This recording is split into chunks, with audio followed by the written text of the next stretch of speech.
이 영상 보고 증거 가지고 가서 경찰서 출동! 또 경찰서에서 연락 오는 거 아니야? 왜 우리 귀찮게.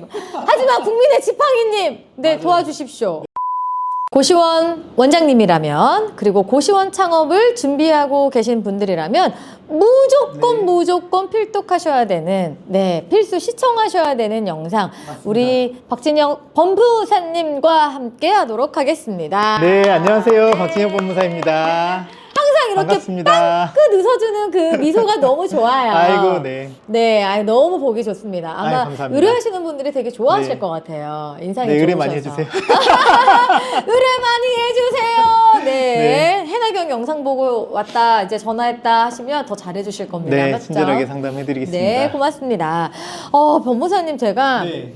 진짜 호되게 고생을 했어요. 아이고, 무슨 일이죠? 네. 악성 리뷰.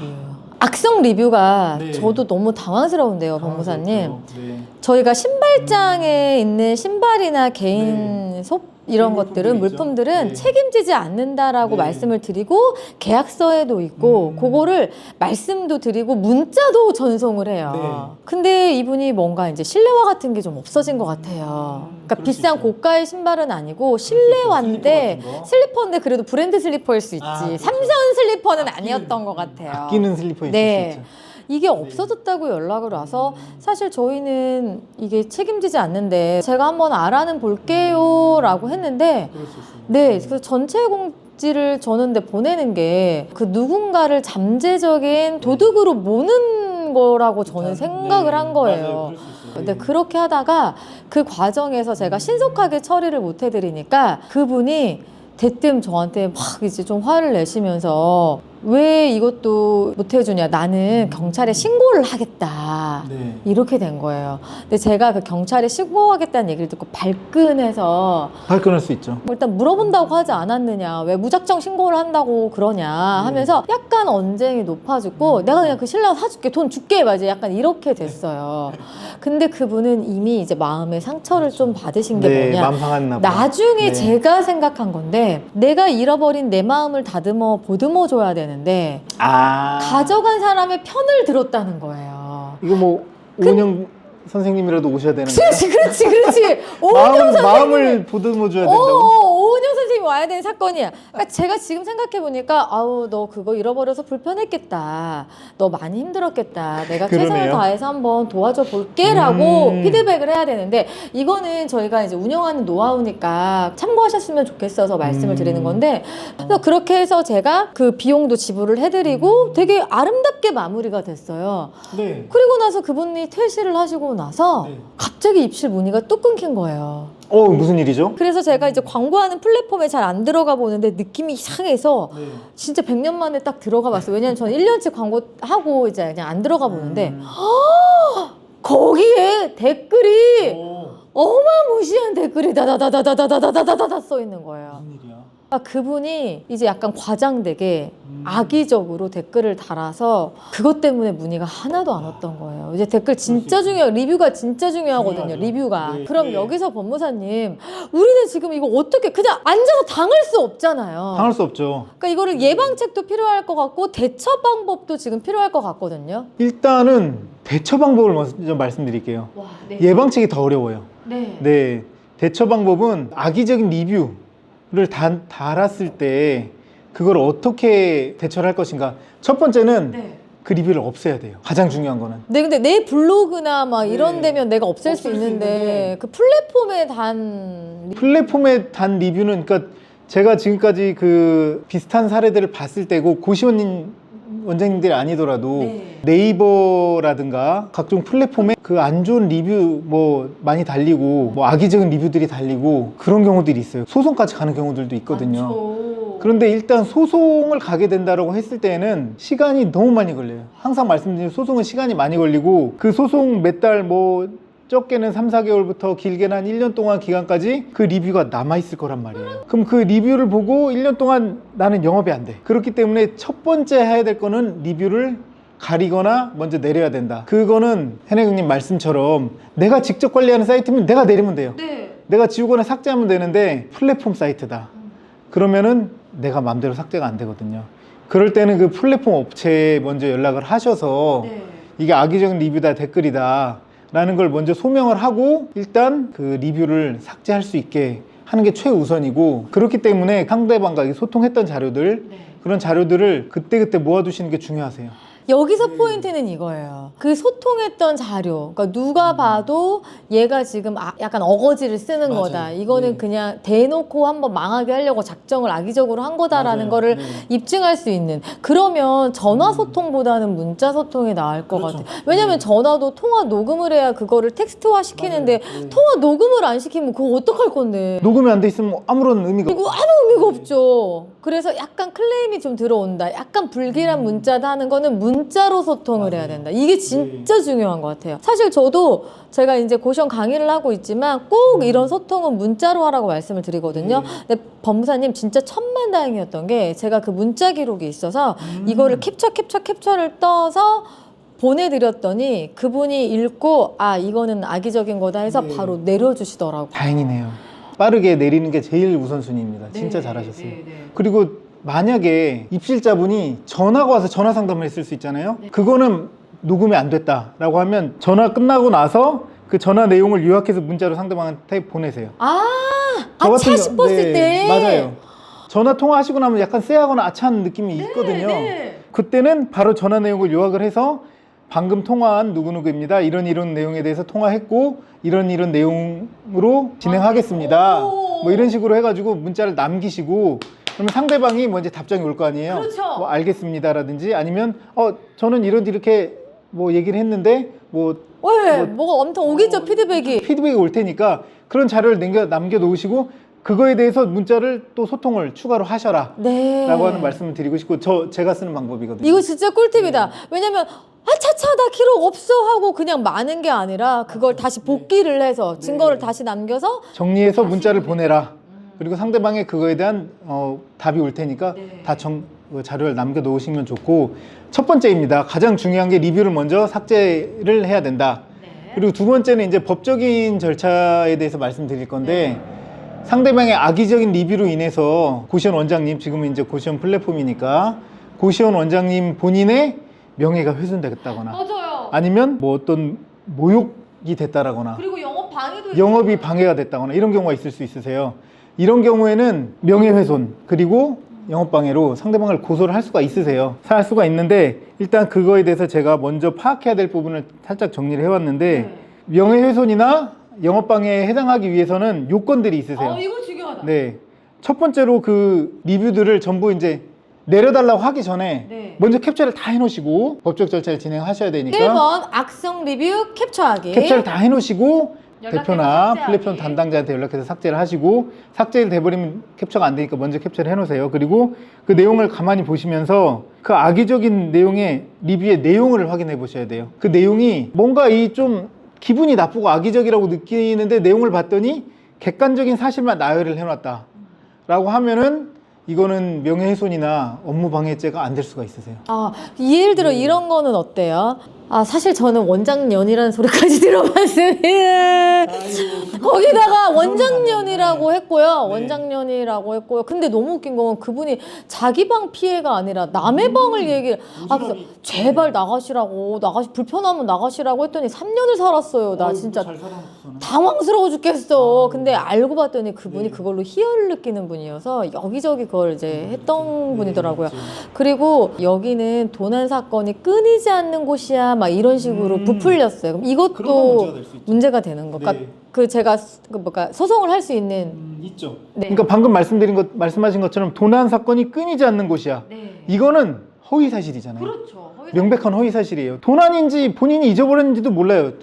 정확히 말씀드리면 본인이 잊어버리고 없어졌으니까 찾아달라. 도난 사건인지 아닌지 확인도 안 된 사건이고, 그걸로 인해서 내가 업무가 방해됐다, 뭐 입실 상담이 또 끊어졌다, 이거에 대해서는 업무방해죄로 고소를 하실 수가 있고, 또 허위사실이기 때문에 명예훼손으로 고소를 하실 수가 있습니다. 명예훼손 같은 경우는 그 사실을 유포해서 명예를 훼손하는 경우가 있고, 허위사실을 유포해서 명예를 훼손한 경우가 있어요. 두 개 다 명예훼손으로 고소를 하실 수가 있는데, 그 두 개에 대해서는 형사 처벌이 조금씩 달라져요. 허위사실 유포는 형사적으로 처벌 강도가 좀 셉니다. 네, 그러니까 사실을 유포해서 명예훼손을 한 경우에도 그것도 형사처벌 대상이 되니까, 형사처벌의 대상이 되니까 이거를 사실을 말했는데, 근데 내 명예훼손이 됐어. 어떡하지? 고민 안 하셔도 돼요. 사실을 유포했다 하더라도 명예훼손이 될 수 있습니다. 이건 팁이네. 몰랐어요. 저는 그거는 알아두시면 될 것 같고, 그리고 사실을 유포했다 하더라도 객관적인 사실, 내가 이 고시원에서 신발을 잊어버렸어. 이렇게만 썼다. 이거는 형사적으로 처벌하기는 좀 어려울 수 있으세요. 근데 이제 그거에 대해서 자신의 주관적 판단, 잃어버렸는데 이 원장이 처리를 안 해준다라거나 어떤 주관적인 생각 판단을 넣어서 고시원을 좀 안 좋게 평을 했다라고 하면 그거에 대해서는 명예훼손이나 업무 방해 쪽으로 고소를 한다거나 얘기를 할 가능성이 있거든요. 그렇게 얘기를 할 수 있고, 두 번째 요건은 공연성이 있어야 돼요. 공연성이란 거는 다른 사람들이 많이 볼 수 있는 곳에다가 얘기를 해야 된다는 건데, 플랫폼 같은 경우는 당연히 공연성이 인정이 될 수 있으세요. 다른 사람들이 그 리뷰를 보고 참고를 해서 입시를 할지 말지 결정을 하고 상담을 하는 거기 때문에, 그런 플랫폼에서의 리뷰를 다는 거는 공연성은 인정될 수 있다. 그렇기 때문에 그거는 걱정 안 하셔도 될 것 같고, 그리고 업무 방해죄를 다시 한번 말씀드리자면, 업무 방해죄는 허위 사실을 유포해서 업무를 방해해야 돼요. 네, 명예훼손은, 명예훼손 같은 경우는 그 허위 사실이 아닌 그냥 사실을 적시해서 명예훼손을 하더라도 해당될 수 있는데, 업무방해죄만은 허위 사실을 유포하도록 요건이 정해져 있어요. 그렇기 때문에 방금처럼 도난 사건이 끊이지 않는다, 이런 식으로 허위 사실을 유포했다라고 하면 업무방해죄로 고소해서 상대방을 처벌하게 될 가능성이 있습니다. 그렇기 때문에 그 리뷰에 대해서 좀 검토를 해보실 필요가 있으시고, 검토가 좀 애매하다, 어렵다라고 하시면 일단은 법률 상담을 받아보셔도 되지만, 법률 상담을 받고 변호사나 법무사를 통해서 고소를 진행하신다라고 하면 비용이 좀 들어가실 거예요. 변호사를 통해서 고소를 진행하신다고 하면 말할 필요도 없고, 법무사를 통해서 진행하신다고 해도 비용이 들어갑니다. 그런데 이런 경우에는 일단은 고소를 하세요. 고소를 하시는데 그 리뷰들을 전부 캡처한 거를 가지고, 이것도 약간은 팁이 되실 수가 있긴 한데, 그 리뷰를 캡처하신 걸 전부 가지고 경찰서를 직접 가셔도 되고, 문서로 고소장을 작성을 해서 보내셔도 되는데, 일단은 구두로 고소가 가능하거든요. 구두로 고소가 가능하기 때문에 경찰서에 직접 그 자료들을 가지고 가셔서, 이 자료를 가지고 이 사람에 대해서 인적사항을 가지고 계시니까 이 사람에 대해서 고소를 하겠다라고 하면서 그 명예훼손 그리고 업무방해죄로 고소를 무조건 넣으세요. 일단 넣으시면 이게 명예훼손에 해당하는지 업무방해죄에 해당하는지는 경찰이 판단을 합니다. 경찰이 판단을 할 거고, 그 고소에 대해서 고소인의 진술을 먼저 받거든요. 만약에 서류로 고소장을 우편 송부를 해서 고소를 접수를 했다라고 하더라도, 접수를 할 때 리뷰를 했던 거를 인쇄해서 같이 보내면 되거든요. 경찰서에 접수를 하면 경찰서에서 나한테 연락이 올 거예요. 나한테 연락이 먼저 와서 고소인 진술을 해주세요 라고 해서 몇 월 며칠 오셔서 진술을 좀 해주세요 라고 하면, 어쨌든 경찰서를 한번 가셔야 돼요. 직접 가서 고소를 하시든 서류를 하시든 진술을 하시고 나면 이렇게 고소하겠다라고 얘기를 다 하시면 되고, 그거를 가지고 경찰이 판단하기에 이거는 사안이 되겠다, 고소건이 되겠다라고 하면 상대방을 소환을 합니다. 그러니까 그 사람이 막 좀 무서울 거 아니에요. 놀래죠. 놀랄 거 아니에요. 놀래죠. 상대방이 소환을 하니까 상대방을 어떤 건으로 인해서 소환 통보가 갑니다. 소환 통보가 가면 상대방이 소환을 받고 문서가 가기도 하고 전화도 가고 가거든요. 그럼 놀래죠. 근데 놀래는데 출석 불응을 하는 경우도 있거든요. 놀래가지고 출석 불응을 하면 경찰에서 또 연락이 가고 결국에는 경찰서에 소환이 될 거예요. 와, 그러면 그 사이에 그러겠네. 내가 삭제할 테니까 이거 고소 취하해 주세요. 이렇게 말이 나오겠네. 그렇죠. 고소를 취하되려는 말이 나올 수 있고, 고소를 취하를 안 하게 되면 결국은 경찰서에서 수사를 받을 거고, 그게 명예훼손이나 그 업무방해죄에 해당한다라고 판단이 들면 결국은 형사처벌까지 갈 거예요. 아니 근데 사실 돈 버셔야 되는데 이런 엄청난 팁을 이렇게 알려주셔도 되나요? 저한테 오시면 좋긴 한데 와 진짜 고소 같은 경우는, 형사 고소 같은 경우에는 경찰서에 간다는 거에 대해서 겁을 많이 내시는데, 맞아요. 나는 피해자예요. 경찰서는 피해자를 보호해주기 위해서 있는 기관이죠. 그렇기 때문에 일단 경찰서로 가서 고소를 하시면 됩니다. 맞아요. 내가 그리고 증거자료를 내가 갖고 있으니까 고소를 하시고, 근데 너무 혼자 가기 무섭다라고 하면 법률 전문가의 도움을 받으셔서 하시는 것도 괜찮으세요. 괜찮으시고, 근데 혼자 가시는 거에 대해서 겁을 안 내셔도 되고. 네, 그럴 것 같아요. 뭐 공공기관 가는 건데 뭐. 경찰서의 그 민원실이 생각보다 친절합니다. 커피도 한 잔 마셔도 되고. 아니 이건 진짜 네. 팁이다. 왜냐면 혼자 끙끙 앓고 있는 것보다 앓고 계시는 분들이 많으실 것 같아요. 그렇죠. 이 댓글이 문제가 되느냐 안 되느냐 나 혼자 끙끙 싸움할 필요가 없어요. 일단 고소를 하세요. 그럼 경찰들이 판단을 해줍니다. 그리고 내가 거기 가서 얘기해야 되는 수고랑 시간 정도만 들면 되기 때문에 일단은 그렇게 진행하시면 될 것 아, 같아요. 이거 대박이다. 이게 진짜 이번 편 진짜 무조건 꿀정보. 왜냐면 이제 우리가 보편적으로 네. 경찰서 가서 그걸 고소해야겠다 이런 생각을 못 하고 당연히 그렇죠. 법무사님, 많은 경우가 많죠. 변호사님 네. 어떻게 막 상의 상담 받아서 어떻게 진행해야지 이게 진짜 우리 뇌에서는 그게 1번으로 네. 떠오른단 말이에요. 맞아요. 와, 이거 너무 진짜 좋은 정보네. 민사 같은 경우는 본인이 직접 법원에 서류 제출하고 이런 게 좀 어렵고 시간 내기도 어렵고 복잡하기 네. 때문에 법률 전문가의 도움을 받으시는 게 좋은데 형사 같은 경우는 내가 피해자다라고 하면 경찰서로 일단 가세요. 또 구두로 고소를 할 수 있기 때문에 구두로 고소를 하시고 그 대신 이제 증거 자료는 좀 가지고 가시는 게 좋죠. 네. 구두로 고소하셨는데 증거 자료가 없다라고 하시면 경찰분들이 증거 자료를 좀 제출해 주세요라고 할 거예요. 나중에 제출하셔도 되긴 하는데 어차피 2번 걸음하실 거 처음에 다 가져가시고 네. 내가 피해자일 경우에는 경찰서를 바로 가시면 됩니다. 네. 네. 아, 속 시원해. 그냥 여기 막 10년 묵은 채증이 그냥 뽕 뚫리는 것 같아요.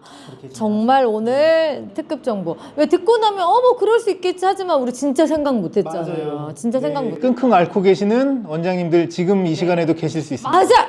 이 영상 보고 증거 가지고 가서 경찰서 출동! 그래서 경찰서에서 연락 오는 거 아니야? 왜 우리 귀찮게 해. 하지만 국민의 지팡이님 네 도와주십시오. 피해자를 도와주기 위해 있는 기관입니다. 맞습니다. 예, 우리 너무 두려워하지 맙시다. 우리가 죄진 것도 아닌데 경찰서 가는 게 왜 두려워? 아니 근데 원장님 이 고시원 하다 보면 항상 막 사건 사고가 많잖아요. 그냥 실종 뭐 누구 찾아달라 없어졌다 막 이런 전화 막 온단 말이에요. 거기 그 사람 있는지 확인시켜 달라. 그 뭐 어디 경찰 뭐 누굽니다 하면 지를 내가 뭐 잘못을 하지도 않았는데 내가 막 가슴이 막 쿵쾅쿵쾅 떨리고 막 그런 적이 있거든요. 네. 그래서 참. 아무튼 오늘 너무 특급 정보 알려주셔서 감사하고요. 네. 이렇게 또 알찬 정보와 함께 해주시는 우리 법무사님께 제가 박수! 감사합니다. 제가 감사합니다. 네. 그럼 저희는 여기서 인사드리겠습니다. 고맙습니다. 네, 감사합니다.